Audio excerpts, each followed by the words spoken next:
Gaza और फिलिस्तीन में जो लोग मर रहे हैं उनके मुताबिक आज ऐसा फैक्ट मैं आप लोगों के साथ शेयर करूंगा जिसको सुनकर जिसको जानकर आप लोग हैरान हो जाएंगे। अस्सलाम वालेकुम, मैं हूं ताहा नसीम, आप देख रहे हैं TN अरब हिंदी न्यूज। मैं आप लोगों के लिए लेके आया हूं गाजा और इसराइल के बीच में जो वॉर चल रहा है उसके मुताबिक कुछ जरूरी खबरें। इसके अलावा सऊदी अरब, पाकिस्तान और भारत से हमारे पास में कुछ अन्य जानकारी आ रही है। तो सभी खबरों के बारे में विस्तार से बात करेंगे। आप लोगों से गुजारिश है वीडियो में शुरू से लेकर आखिर तक बने रहें ताकि सही जानकारी आपको मिल पाए। और चैनल पर नए हैं तो चैनल को सब्सक्राइब करना ना भूलें। तो चलिए खबरों की शुरुआत करते हैं। सबसे पहले बात कर लेते हैं ब्रिटिश की जो होम सेक्रेटरी है वो क्यों चर्चाओं में आ गई है और क्यों उनको सोशल मीडिया पर पूरी दुनिया में क्रिटिसाइज किया जा रहा है, उनकी निंदा की जा रही है। असल में लंदन हो या फिर ब्रिटिश के और कई सारे शहर हो, वहां पे फिलिस्तीन की सपोर्ट में हजारों की तादाद में डेली लोग जमा होते हैं और फिलिप पैलेस्टाइन के नारे लगाते हैं, प्रोटेस्ट करते हैं। इसी के चलते ब्रिटिश जो होम सेक्रेटरी हैं सेला ब्लोवरमैन, उनका एक स्टेटमेंट आया है जिसमें उन्होंने ये कह दिया कि जो भी लोग फिलिस्तीन में सीज फायर की मांग कर रहे हैं और जो लोग फिलिस्तीन की आजादी के लिए प्रोटेस्ट कर रहे हैं, ये केवल और केवल एक हेट स्पीच है, यानी कि नफरत की आड़ में इसराइल को खत्म करना चाहते हैं। और ऐसे जो मार्च हो रहे हैं, ऐसे जो प्रोटेस्ट हो रहे हैं, ये सिर्फ नफरत को बढ़ावा दे रहे हैं। इस स्टेटमेंट की वजह से ये सुर्खी में आ गई हैं और पूरी दुनिया में इनका क्रिटिसाइज हो रहा है। जहां एक तरफ पूरी दुनिया फिलिस्तीन और गाजा के सपोर्ट में आवाज उठा रही है, अपने अपने तरीकों से अपने अपने मुल्कों में प्रोटेस्ट कर रही है, इजरायली एम्बेसी के बाहर हंगामा कर रही है।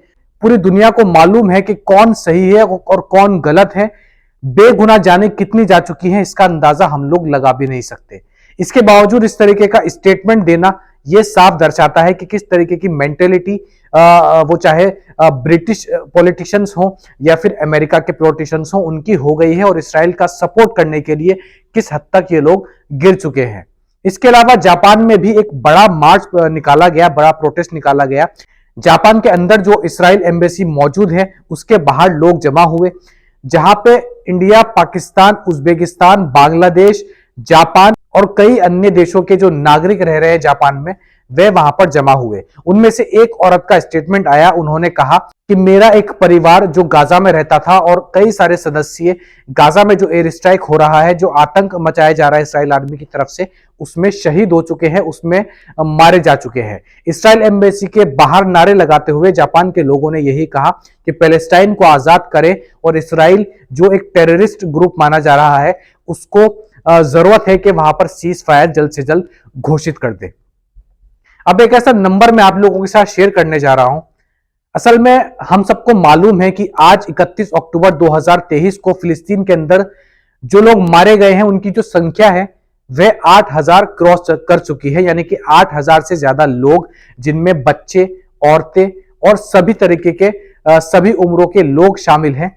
लेकिन क्या आपको पता है कि ये जो 8000 नंबर है ये केवल उन लोगों का है जो कि एयर स्ट्राइक के द्वारा शहीद किए गए, यानी कि इसराइल की तरफ से जो हमले किए गए उनमें शहीद हुए हैं। ये 8000 नंबर केवल उन लोगों का है। अब जरा एक बात सोचिए कि जो लोग फिलिस्तीन गाजा के अंदर भूखमरी से मर रहे हैं, जिनका इलाज नहीं हो पा रहा है, बीमार हैं, वह बीमारी की वजह से मर रहे हैं, खाना ना मिलने की वजह से मर रहे हैं और डिहाइड्रेशन की वजह से मर रहे हैं, जो गैसेस उनके ऊपर छोड़ी जा रही है उसकी वजह से मर रहे हैं, तो इसकी गिनती कौन रखेगा? इसराइल की तरफ से एक लिस्ट जारी की गई थी जिसमें सभी मरने वालों के नाम, उनकी उम्र और उनकी लोकेशन लिखी गई थी। ये 100 पेजेस से ज्यादा लंबी लिस्ट बताई जा रही है जिसमें 8000 से ज्यादा गाजा और फिलिस्तीन के लोग शामिल हैं। लेकिन क्या आपको लगता है सिर्फ 8000 लोग ही मारे गए हैं इस आतंकवादी हमले में? ऐसा बिल्कुल नहीं है। अब आप जरा सोचिए कि ये जो मैंने आपसे बातें कही, इसको अगर हम मद्देनजर रखें तो 8000 नहीं बल्कि गाजा के अंदर मरने वालों की संख्या 20,000 के ज्यादा हो सकती है, क्योंकि 8000 तो केवल वह लोग शहीद हुए हैं जो एयर स्ट्राइक के जरिए, जो वहां पर ग्राउंड इन्वेजन हुआ है, इसराइल की आर्मी वहां पहुंची है, उन लोगों की संख्या है। तो जरा इस बात को ध्यान में रखते हुए आप सोचिए कि गाजा के अंदर इस वक्त कितने बुरे हाल हो चुके हैं। अगली जानकारी हमारे पास में आ रही है पाकिस्तान की तरफ से। पाकिस्तान में क्राइसिस चल रहा है, पाकिस्तान अफगानिस्तान क्राइसिस।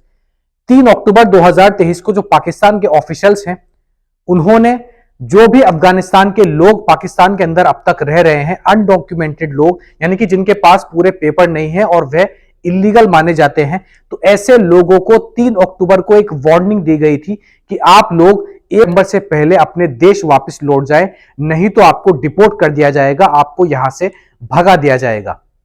आज 31 अक्टूबर है और कल 1 सितंबर है।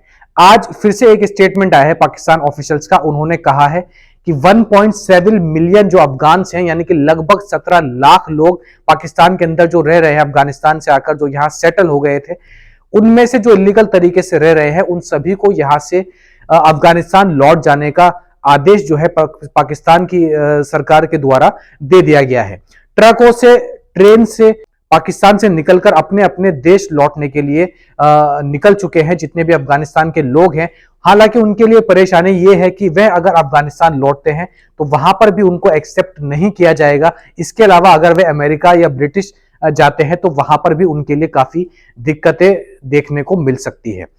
अफगानिस्तान की जो एम्बेसी है पाकिस्तान के अंदर, उस एम्बेसी के हेड ऑफिसर ने यह कहा है कि इस तरीके से पाकिस्तान का अफगान के लोगों को बाहर निकालना यह केवल एक हैरेसमेंट है और यह जोर जबरदस्ती करने का तरीका बिल्कुल भी पाकिस्तान का सही नहीं है। तो बहरहाल 17 लाख लोग अफगानिस्तान के जो पाकिस्तान के अंदर रह रहे थे, उनको अब 1 सितंबर से पहले अपने देश या पाकिस्तान से बाहर कहीं भी जाना होगा, नहीं तो उनको पाकिस्तान से डिपोर्ट कर दिया जाएगा। तो ये थी आज की कुछ खास और अहम खबरें गाजा इसराइल के वॉर के मुताबिक। ऐसी खबरें मैं आप लोगों तक डेली लेकर आता हूं। वीडियो पसंद आई हो तो वीडियो को लाइक करना ना भूलें और चैनल पर नए हैं तो चैनल को सब्सक्राइब भी कर दें। मैं ताहा नसीम अब आपसे इजाजत चाहता हूं। इंशाल्लाह कल आपसे फिर मुलाकात होगी मजीद खबरों के साथ। तब तक अपना ख्याल रखें।